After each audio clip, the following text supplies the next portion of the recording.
Vamos falar agora sobre relacionamento. Cada pessoa tem uma personalidade diferente, por isso, Anderson, é muito natural que desentendimentos apareçam em qualquer relação. Pois é, mas existem formas de evitar esses transtornos. E é sobre esse assunto que a gente conversa agora com a psicóloga Rosilda Lucena. Boa tarde, bem-vinda ao BTV. Boa tarde. Como evitar divergências nos relacionamentos? Evitar mesmo é difícil, né? Porque geralmente as pessoas, cada uma tem um modo de pensar, cada um tem um modo de compreender as coisas. Então, o importante é como é que eu estou nas relações. Eu vou com as minhas verdades, eu não estou pronta para ouvir o que o outro tem para falar. Então, como é que eu estou, né, nessa conversa, no diálogo com o outro? Quais os tipos de personalidade são mais difíceis para lidar nos relacionamentos?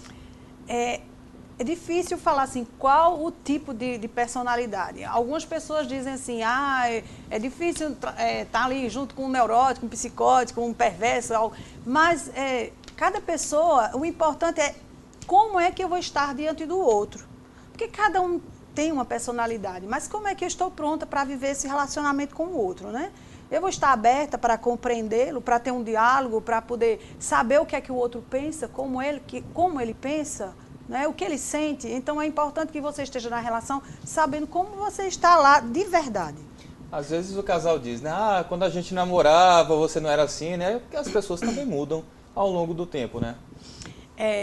Anderson, muito interessante, porque assim, as pessoas pensam que a chave da paz e da concordância é você viver sempre assim, eu concordo com tudo, eu aceito tudo e aí está tudo muito bem. E não é verdade, né? Essa chave da compreensão é você viver realmente as diferenças. É você olhar para o outro e ver como um diferente de você, mas que você pode estar junto dele. E aí está o universo dos desencontros. Você está aí junto com o outro, crescendo, né? Passando e também recebendo desse outro. E quais as alternativas para evitar brigas e desentendimentos? Evitar brigas. Bom, evitar... Não, muitas vezes não se pode, mas já tem que ter um consenso, né? Você usar o bom senso nessa hora, né? Você poder olhar para o outro e verificar se realmente aquilo que está acontecendo, por que ele está falando daquele modo. Mas se manter a calma, né? Seria um bom passo. Quais são os principais pecados que os casais cometem numa hora de uma briga, por exemplo? Relembrar passado, fatos até que nem tem a ver com a discussão atual, é um deles, né? Com certeza. Isso, verificando nesse ponto de vista que você falou, mostra que muitas coisas não foram resolvidas. Então, se você tem uma base de sempre estar dialogando, de sempre estar fechando aqueles pontos, você não vai ter por que ficar voltando a assuntos passados. Mas, geralmente, quando você não tem uma boa comunicação, quando aquele diálogo está com algumas falhas, ou você não está compreendendo muito bem o que o outro está falando, ou o outro também não está te compreendendo, então ocorre muito isso. Não ficaram fechadas algumas situações, então você sempre está remetendo aquilo, trazendo para o seu, né, o momento atual. E isso é motivo de, muitas vezes, de encontros, de brigas, né? Com os amigos também, né? Com certeza. Muitas coisas, as pessoas pensam que muitas vezes só entra o casal. Mas isso se estende a todos os relacionamentos. Se você escutou algo, se você ficou com alguma mágoa, algum ressentimento, algo que você vê que vai ser um impedimento para você ter um relacionamento com aquela pessoa, por que não falar naquele momento, né? Se ele está exaltado, espera os ânimos acalmarem e volta e fala, fecha aquele momento. Essa é a melhor dica, realmente é esperar para os ânimos se acalmarem e depois retomar o assunto. Com certeza.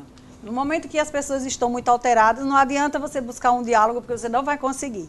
É melhor deixar que a pessoa se acalme, porque muitas vezes o que ele está passando naquele momento, ele traz de um outro local. Então você precisa também estar atento para isso. Porque às vezes uma observação que você faça, dependendo de como o outro chega, isso pode tomar uma proporção muito grande, isso pode tomar no sentido de acusação.